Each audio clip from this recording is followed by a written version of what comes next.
Is voluntary abortion prejudicial to the salvation of the child?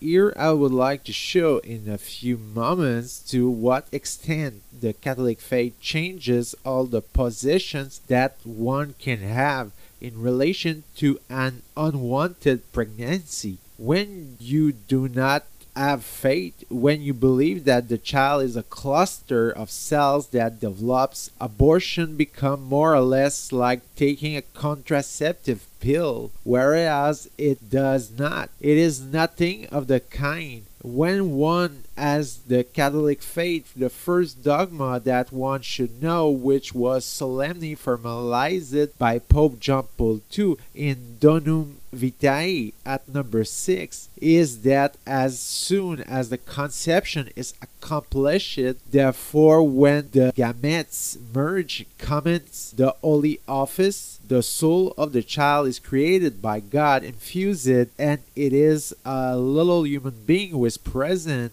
And even though this body looks like a cluster of cells, the soul is actually present and is sleeping. It is not exercising, but it is really there. The consequence is that a voluntary abortion, when one knows that one is pregnant, takes away, provokes the departure of the child who finds itself thrown into the sheol. That means in the passage of death between this earth and the other world, the individual is deprived of its earthly life. Often the reasoning of atheists is to say to themselves, but anyway, he will not have been happy, we could not welcome this individual. The reasoning of believers is to say to themselves, but anyway, there are misfortunes on this earth, it is not paradise. There are of course misfortunes because there is also the time of purgatory, while here there are also many joys. So we do not procreate the child so that the child is happy all the time while on earth, but so that the child will obtain eternal life one day. It is a total different reasoning, and as it is little known, Catholics are sometimes considered as sectarians, primitives, whereas it is a logical consequence of the faith. The Church is so sensitive to the fact that abortion deprives the child of an earthly life, which is very useful, otherwise it will not exist, that the Church places an excommunication ipso facto for anyone who will recommend an abortion or who would practice it, and which would be followed through to conclusion.